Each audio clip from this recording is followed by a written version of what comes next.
Hello and welcome to the Album Man, and today it is time for CDs and vinyl. I bought recently for what month? May? No, June. God damn, I lost track of the month's gonna be for June 2013. And this month was not half as good as last month. Last month I just got a truckload of vinyl. Yeah, last month was fantastic. This month, not as much, so a lot more vinyl than CD though, but not much of either, as in I literally got one CD, and a few vinyl, so this isn't going to be the longest, I'm afraid.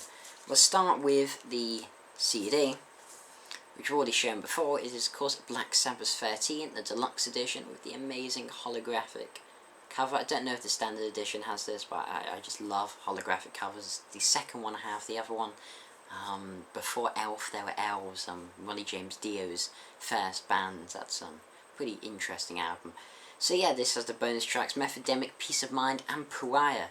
But one thing to say about the deluxe edition, as much as I love this album, and I did a review of this, check it out if you haven't already, and I adore this album, but there's so many other bonus tracks that other places got.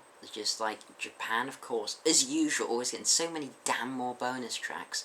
And then there's like Naivety in Black or something, which I've heard, and that's a really good song. Why that wasn't on this, I mean, I don't know, but yeah, I think that was like in America, maybe a Best Buy or something. I don't know, I don't know much about American shops, I'm afraid to say. So yeah, let's move on to the vinyl. And yeah, some pretty decent stuff here. Fairly cheap as well. So, let's start with a good bit of ELO.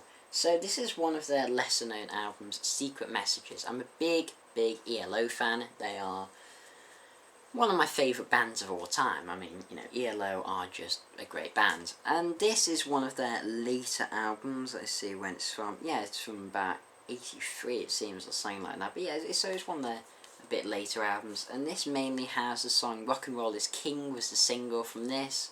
That's a good song, but yeah, I haven't listened to it yet, and I can't say I really know much from it, but it's ELO, getting, you know, that step close to completing my ELO collection.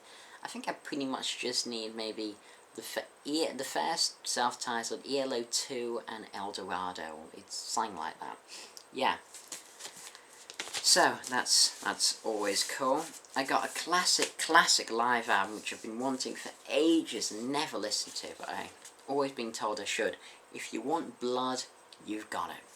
Really pleased to get this. So of course this is the classic ACDC live album from the 1978 World Tour with Bon Scott still on vocals. And yeah, this has stuff like, well, I mean, you know, it's a classic album. It has, you know, A Whole Lot of Rosie, High Voltage, Let There Be Rock. I mean, there's just so much good stuff. This is just such a strong live album.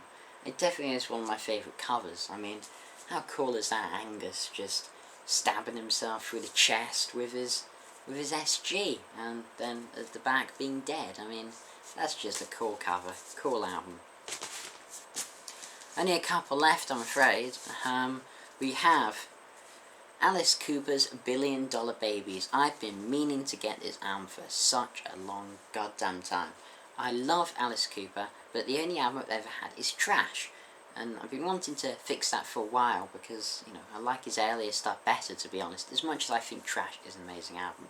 But yeah, so this is the classic album that actually beat Pink Floyd's Dark Side of the Moon to #1 in the UK, which means that that album has never actually been #1 in this country. So that's kind of weird. And no, I would say Dark Side of the Moon is definitely the superior album. This is still just a really solid album. Stuff like Elected, $1 Billion Babies, of course No More Mr. Nice Guy. I think that's probably the big single from this album. Yeah, just a classic album, but I don't know quite how it beat Floyd. And then lastly, and well, least in a way, I suppose, Black Sabbath's Never Say Die. I've always wanted some Black Sabbath on vinyl, and I've always wanted to hear Never Say Die.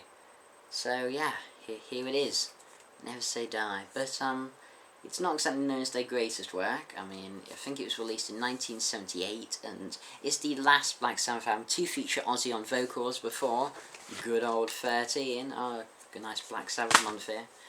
And yeah, it's alright. I mean, annoying amazing, like, you know, Paranoid, or especially the first album, Masters of Reality, or even 13. And certainly, you know, we're not even going to start comparing it to the Dio stuff, because in my mind that's just a cut above everything else Black Sabbath ever released. But yeah, it's all right. I can sort of tell the band was falling apart at this stage, but it's okay. And I'm afraid that's pretty much it. Yeah. So this has been the album. I've very short CDs and vinyl, but recently just barely had any money this month, to be honest, and just haven't found that much anyway. So yeah, as usual, comment, rate, subscribe, and long live rock and roll.